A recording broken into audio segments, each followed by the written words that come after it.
A very good morning, aspirants. This is me, Yasmin Gill, presenting to you the PIB MCQs of 14th of January. So you can follow all these videos on this particular link. Plus, you can also rate and review the videos. So let's begin. A couple of instructions. Do look at the PIB summary of yesterday. Plus, as soon as you attempt all these questions, do mention your scorecard. Beginning with the first question, what is true of National Board for Wildlife? A. It is a statutory body. B. It was constituted in 2003. C. It has been formed under Environment Protection Act. D. It is chaired by Ministry of Environment, Forest and Climate Change. E. The board has replaced the Indian Board for Wildlife. So why it's important? Because last August itself it had cleared the Ken-Betwa link project, and recently also Ken-Betwa is in news. So looking at the options here, the first one is absolutely correct. B is also correct. If you look at C and D, they are both wrong. Why? See, firstly, it has been formed under Wildlife Protection Act and not under Environment Protection Act. If you look at D, not chaired by Ministry of Environment, rather by Prime Minister himself. If you look at E, the board has replaced the Indian Board for Wildlife. Absolutely correct. This is a very, I would say, old formed institute, that is the Indian Board for Wildlife. It was formed in around 1950s, and now National Board for Wildlife in 2003 had replaced this particular board. So we here have A, B, E as the correct option. Next question. What is true of socio-economic caste census 2011? So it is in news, otherwise it's not a actual current affair per se, but because it is in news due to the expert panel formed, and therefore we'll be doing it. Option A, it was the first post-independent socio-economic and caste census. B, it was India's first paperless census. C, it was carried on by Ministry of Rural Development only. D, it is based on automatic inclusion and automatic exclusion criteria. So looking at the options, see the first and second one both are absolutely correct. If you look at C, this is wrong. How? We'll see it in the next slide. And if you look at D, yes, it is based on automatic inclusion and automatic exclusion. So there are some parameters whereby people will be automatically included, and there are some parameters by virtue of which people will be actually excluded from some of the benefits of the government schemes. So here it is actually based on deprivation based criteria. So there are various deprivations, for example housing, land, etc. As far as the ministry goes, see, 3 ministries will be involved. For rural area census, rural development; urban area, Ministry of Housing and Urban Poverty Alleviation; and last, caste census by help of Ministry of Home Affairs. Next question, where in India do we celebrate Bhogi? Madhya Pradesh, Himachal Pradesh, Maharashtra, Telangana. So it's a very important festival. Just yesterday it was mentioned in one of the addresses. So looking at the correct answer to this question is Telangana, and it is mainly celebrated in the Telugu part, not just in Telangana but also in Andhra Pradesh, and it is also harvesting festival. Next, which country has recently ended its wet foot, dry foot policy? Russia, USA, China, Great Britain. And the correct answer to it is USA has recently ended, and that towards its Cuban immigrants. So what had happened in this wet foot dry foot policy was that if any Cuban who reached US soil, he was allowed, but somehow some Cuban immigrant who was picked up at sea, he was forced to return back. So therefore there was a discrimination between the immigrants, so it was known as wet foot dry foot policy, and US has recently abandoned this policy in wake of good US-Cuba relations coming up. Next, what is true of NSAIDs? So the term was mentioned yesterday in Indian Express, and I checked the Hindu, I got useful information from there too. So options: A, they are anti-inflammatory drugs. B, they are effective painkillers. C, aspirin is a NSAID. D, they are usually used by patients infected by dengue. E, doctors have also prescribed their use in order to do away with pain. So looking at the correct answer here, the A and B both are absolutely correct, and aspirin is also a NSAID, often used as a painkiller.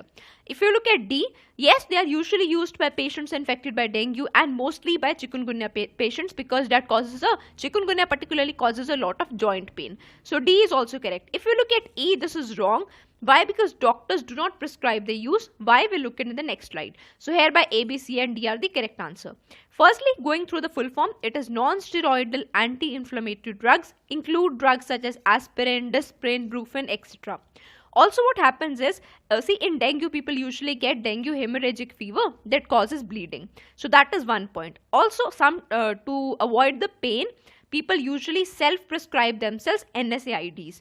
But what happens is these NSAIDs, along with relieving the person of the pain and the anti-inflammation, it causes gastric bleeding. Gastric bleeding plus there is also a hemorrhagic fever. This leads to more of bleeding in the patient, and therefore doctors do not prescribe it. So here only A, B, C, and D are the correct options. What is true of northern lights? So in news, because scientists are recently perplexed over some sounds which some claim to be that they are coming from northern lights. A, they are also known as auroras. B, they are actually the collisions between electrically charged particles from the sun that enters the Earth's atmosphere. C, the lights are seen only in northern hemisphere. D, they are green in color.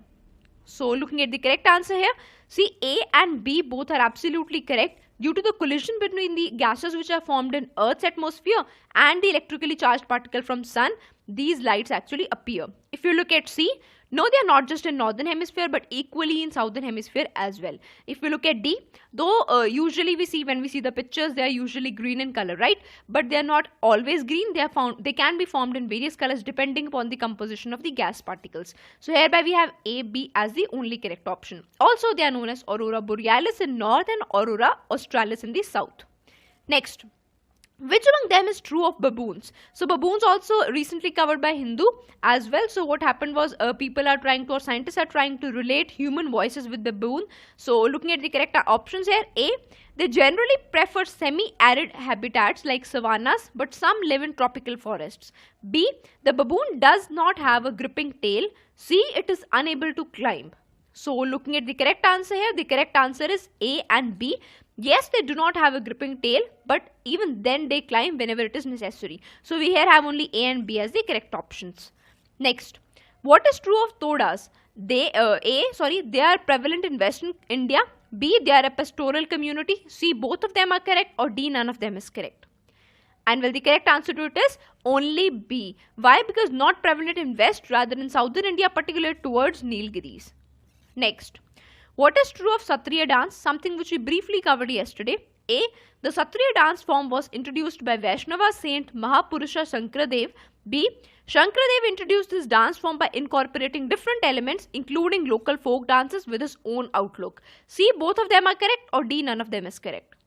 And the correct answer to it is that both of them are correct. This was introduced to promote Vaishnavism, particularly in the Assam area, by Shankradev. So both of them are correct here, and local folk dances, their influence was also taken. Next, which among them is true? A, Ram Ganga flows through Dudhwa National Park. B, Pen Ganga rises in Satpura range. C, Daman Ganga is a tributary of Godavari river.